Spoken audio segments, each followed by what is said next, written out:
Ladies and gentlemen, we are back with another episode of the Wrestling is Bullshit podcast. Welcome to it.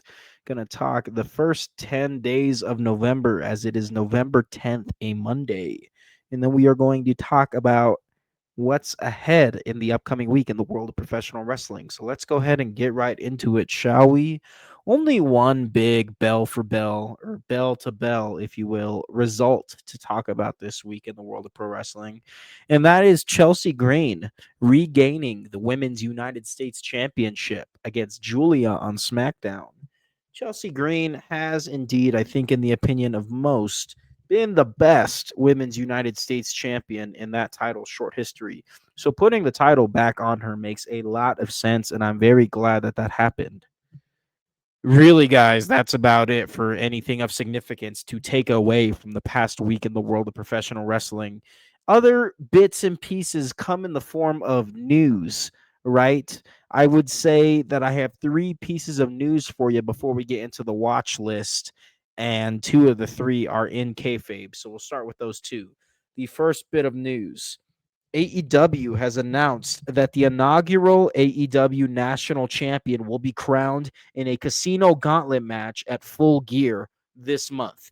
AEW's next pay-per-view, Full Gear, will crown guaranteed two new champions for the company. The first one being the Women's World Tag Team Champions of AEW, and then this AEW National Championship, which has gone on to stir the pot a little bit online. Another championship for AEW just before we crown the Women's World Tag Team Champions, which we're in the middle of a tournament for. Um, is it a big deal that there is another singles championship coming to AEW for the men? No, I think that roster is huge and we could definitely use one more. Do we need it though? I'm going to leave it up to the AEW National Championship, to what happens after this AEW National Champion is crowned at Full Gear. Whatever comes after that will determine whether or not we needed this championship. I could really see it going either way. I think we've been fine with the amount of championships that we had in AEW. Even the Women's World Tag Team Championship is a great addition. And now this national championship is coming into play, right? Supposed to be taking over from the legacy of the NWA National Heavyweight Championship. What's absolutely silly is the NWA, which is running right now, the National Wrestling Alliance, does have a National Heavyweight Champion. So part of me is like, make it make sense, right? I don't know what happened. I don't know if somebody at the NWA pissed off Tony Khan. He said, screw you, I'm making a national championship for AEW because nobody cares about your existence, National Wrestling Alliance. Or maybe Tony Khan's just being an asshole. I don't know. It's hard to tell. Maybe he didn't really think about it. It could be a combination of things, but we have no clue as to why Tony Khan is bringing the AEW National Championship into the active championship bracket or whatever, right? Ultimately, though, I am going to give AEW the benefit on the doubt with this one. They've been fantastic. I think whoever gets crowned this national champion for AEW will do a great job. I have a big feeling it'll be Ricochet. At least I hope so, man. That guy deserves some gold at this point. I hope the belt looks nice. And I hope for the best with this for sure. It's hard to tell what the heck is going on because the NWA does have their national heavyweight championship active right now, and AEW is totally playing into this new belt like they are going to be continuing the lineage of the NWA National Heavyweight Championship. So it's really confusing when you really get into the weeds of things. But for those of you that aren't into the weeds of things like that, good for you. Enjoy the national championship that AEW is bringing. I'm sure the Casino Gauntlet match will be awesome. And like, thinking about the people that can use a championship in AEW right now in the men's singles roster, I get more confident about the this title existing essentially, right?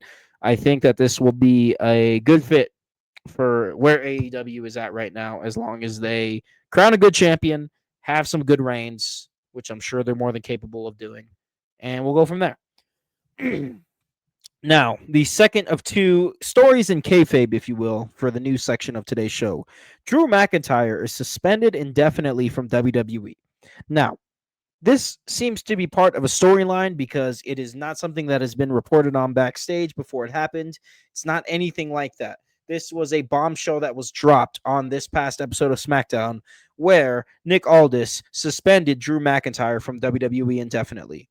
Whether this means he's heading to Raw, whether this means he's taking a break for a little bit, or whether this is just stoking the flames of Drew McIntyre's anger and he comes back the very next week to attack everyone, we will see.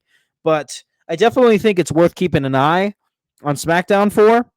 And if you wonder why you don't see Drew for whatever reason, it's because he has been suspended indefinitely in kayfabe. Yeah. And last piece of news here before we get into the watch list and hopefully get you guys out of here within 10 minutes of the full video. That's what I'm shooting for. So let's get it. Westside Gunn, a very popular rapper right now and a very big advocate for pro wrestling, who is also the owner, if I'm not mistaken, of the promotion Fourth Rope Wrestling, right? Kicked out of a WWE event because of a cease and desist that WWE has sent him. You see, Westside Gunn has been making these albums called Heels Have Eyes, like Babyface and Heels Have Eyes. And he mentions a lot of pro wrestlers in his albums and stuff. Honestly, it's something that's been happening for a long time. Lil Wayne has mentioned Andre the Giant. Andre the Giant, for some reason, gets mentioned in rap songs all the time. We are always hearing rappers mention wrestling in their lyrics, and Westside Gunn, as a huge wrestling fan, has been making entire albums based out of wrestling culture, which is fantastic. As a hip hop fan, I enjoy the heck out of them.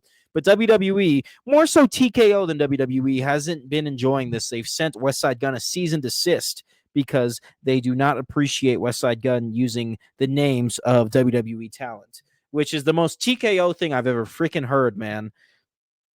Nonetheless, back to the news story, Westside Gunn was removed from WWE Raw. He even paid for 2 suites, which probably ran him up 6 figures in a bill. Okay, paying for 2 suites probably ran him up between 50K to 100K, knowing TKO's prices.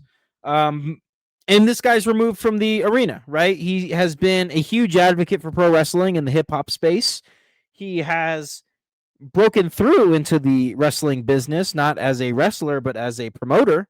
And here WWE is kicking him out after he's purchased 2 suites for the Monday Night Raw. Yeah.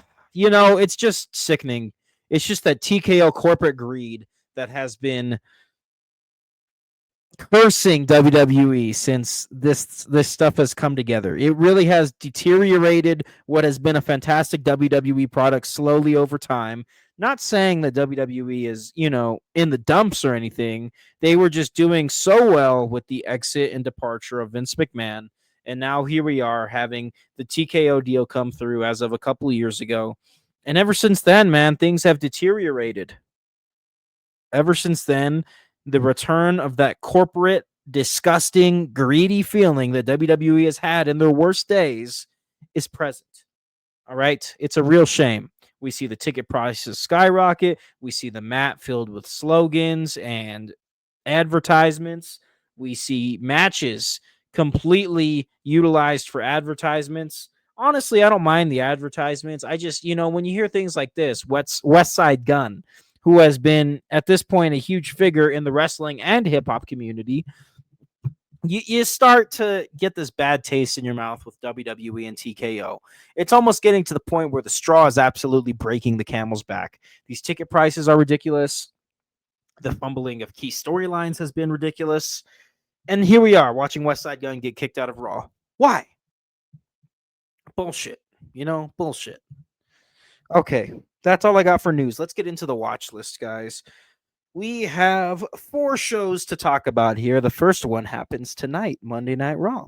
Charlotte Flair and Alexa Bliss defend the Women's Tag Team Championship against the Kabuki Warriors. Really hoping for a fantastic match here. In fact, I can almost guarantee that this will be a fantastic women's tag team match. And, I wouldn't mind seeing the Kabuki Warriors get these women's tag team titles. I think Charlotte and Alexa have done a great job, though. They went dormant in terms of defending the titles for a little bit, but they're back up in the bullshit, right? They, in a good way, of course. They are defending the titles. They are having good matches, and they are featured across WWE programming in a positive light. So if this is the last day that we call Charlotte Flair and Alexa Bliss women's tag team champions, then I would just like to say that it's been a solid reign. It's been a solid reign. I will say that. Absolutely. And the Kabuki Warriors, man, I hope they're in for the reign of their careers. I really do, if they are to win the titles tonight. And then we also have another women's championship match on Raw tonight. 2 women's championship matches for Raw. Stephanie Vaquer defends the women's world championship against Raquel Rodriguez. Raquel Rodriguez being someone that I think has been a very underrated women's wrestler on that Raw roster as of recent. So it's good to see her getting a title match on Raw tonight, this week. Okay. I'm hoping for a good showing from Raquel Rodriguez. I truly believe that Stephanie Vaquer will absolutely retain this title, but I'm hoping for a good showing from Raquel because she deserves it. She's been through a lot on the main roster, and I'm glad that she's been looking great in her matches as of recent and is getting a women's world championship match here. Fantastic. Okay, we have 2 big matches on NXT as well the very next night. This week, we have El Grande Americano defending the Speed Championship against Jasper Troy. And then we have Ricky Saints defending the NXT Championship against Trick Williams in a last man standing match. Must-watch stuff here, guys. Ricky Saints, Trick Williams, NXT Championship, last man standing. That has money written all over it. Very excited to watch that match. Okay, and then the very next night, back to back, if you will. Wednesday, AEW Dynamite Blood and Guts. Not only do we have the men's Blood and Guts match, not only do we have the women's Blood and Guts match, but we have Adam Page versus Powerhouse Hobbs in a Falls Count Anywhere match as well.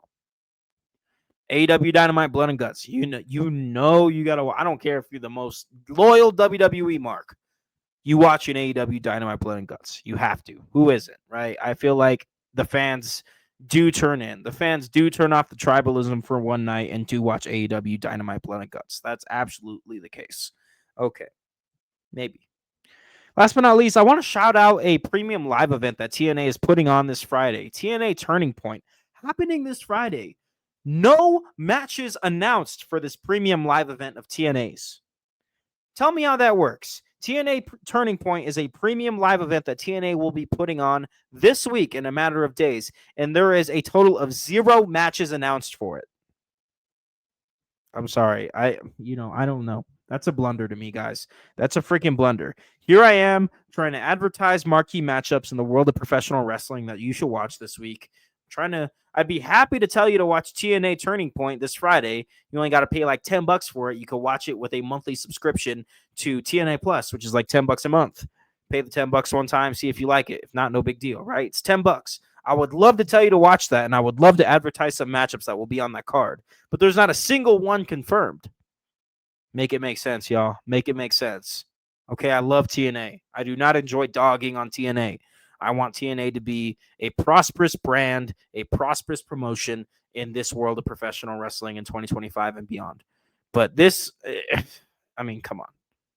Maybe we'll find out about some matches in NXT. Maybe we'll find out at this Thursday's TNA. I just think, it's a little ridiculous that you have 0 matches announced for a premium live event that is days away from happening. It just rubs me the wrong way. I'm sorry. Okay, TNA fans, I'm sorry. Okay, check out TNA Turning Point. Whatever freaking title matches are going to be on that card. How's that?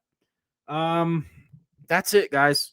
That's it. Things are happening, but at the end of the day, I think everybody's waiting for Survivor Series War Games, and everybody's waiting for AEW Full Gear. But we do have AEW Dynamite Blood and Guts, which will be very fun this Wednesday. And honestly, a bit of spicy news, new singles championship in AEW, the whole Westside Gunn situation, the Drew McIntyre situation. Interesting week for sure. This is definitely supposed to be a nothing burger of a week. I didn't even expect to do an episode this week, but enough stuff happened to where I had to get up on here and do an episode. So it's always fun to do an episode. It's always fun to do this for you guys. I appreciate you listening. We will be back next week to preview AEW Full Gear, if I'm not mistaken, and we'll go from there. All right. Be good. Be happy. Look both ways before you cross the street. Never return to a burning candle.